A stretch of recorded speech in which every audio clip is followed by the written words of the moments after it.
چوار چین بەرپرسن لە هێنانی فەسادی ئەخلاقی بۆ ناو کۆمەڵگا. چینی یەکەمیان کێیە؟ منافقەکان کە الله سبحانه وتعالى لەبارەیانەوە فەرمێ ومن الناس من يعجبك قوله في الحياة الدنيا ويشهد الله على ما في قلبه وهو ألد الخصام وإذا تولى سعى في الأرض ليفسد فيها ويهلك الحرث والنسل. فرمي لنا وخلقيا كسانك هن بناوي دين وقسوب أكن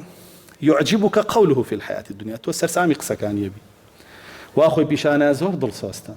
زور خم خورتا زور لقلتها بلام شي وهو ألد الخصام بلام أو ألد الخصامة ألد الخصام كسيك لمناقشة لقلتو كدليل يكيبوه هني لو اشتايا أي قريتو بدرو يخيطو راكب وسوچه كتر بابتي كتر وروجانه بابتك أقوري بۆی دەرنەکەوێت درۆزنە ساختە چیە فێڵبازە بۆی دەرنەکەوێت هەر خۆی لایە خۆی دزێتەوە. جا فەرمێ کە قسەشێ بۆ کە يشهد الله على ما في قلبه ئەڵێ من خوا شاهیدە دڵم زۆر باشە بەڵام وهو ألد الخصام باشە. وإذا تولى سعى في الأرض ليفسد فيها ويهلك الحرث والنسل. کاتێک کە لە تۆ دوورەکەوێتەوە لە تۆی مسلمان هەزاران پلانی پێیە بۆچی بۆی فەساد لەسەر زەوی بڵاو کاتەوە بۆی بربێتە ماڵ و حاڵ و ژیان و ناموسی خەڵکی چ بۆ خۆی استیغلالیکە چ لە ژێردەسی ئەوانە دەری بێنێ و خاوەنی نەبن.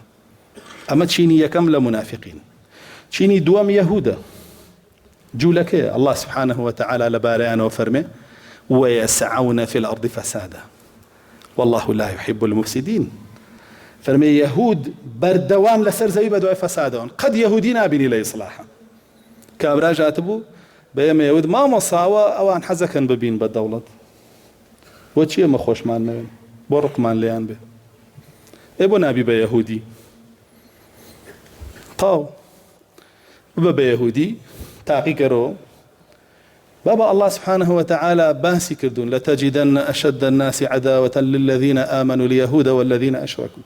ولتجدن أقربهم مودة للذين آمنوا الذين قالوا إنا نصارى ذلك بأن منهم قسيسين ورهبانا تاكو تاي آياتك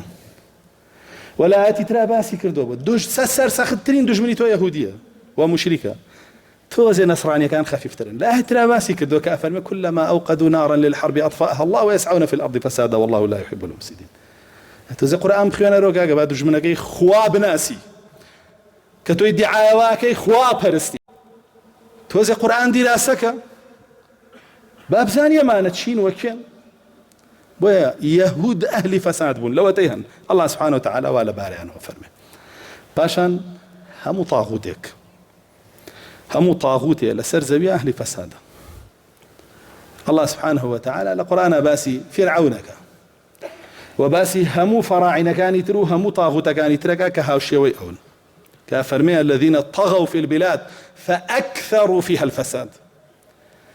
همو طاغوت يقول لا هر ولات يكابي هر طاغوت يعني هر كسي بغير حكم الله حكمك لا هر ولات يكابي بريق على فساد شو بغير حكم الله حكمك غير حكم الله فساده بيروشتيا لها مريكوا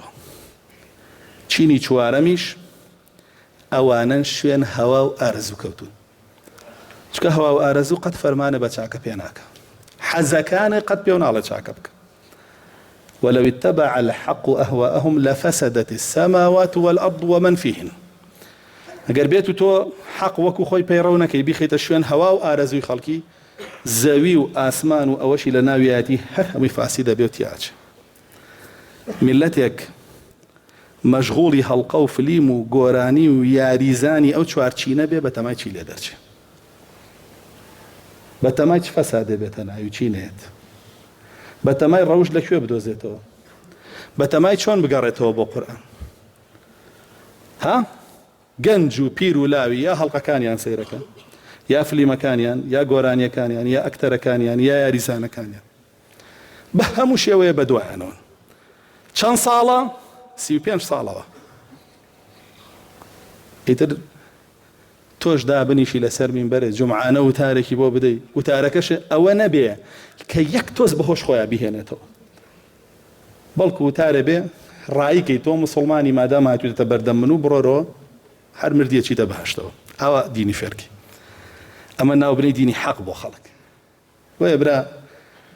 بقرينەوە بۆ ئەخلاق لەنا قورئانە، بقرينەوە بۆ ئەخلاق لەنا سنەتی رسول الله صلى الله عليه وسلم. چونکە بەڕاستی الله سبحانه وتعالى فرمي چی بە رسول الله صلى الله عليه وسلم إنك لعلى خلق عظيم. أخلاق دوك رسول الله نية صلى الله عليه وسلم تو دوري لروشتي برزو دوري لقرآن. وچونك عائشة خاتون كبرسياريان ليكر روشتي رسول الله صلى الله عليه وسلم چون فرمي كان خلقه القرآن والقرآن بو يتو علي من نازان القرآن بخير ميسر روشتي شون وكو قرآن يبونا إزاني بخواني تو بوها مشتي خواني تو بو موبايلك دخواني تو خويج عربية إنجليزية وزماني كتري بو نازاني قرآن بخواني تو تديار حزن بروشتكني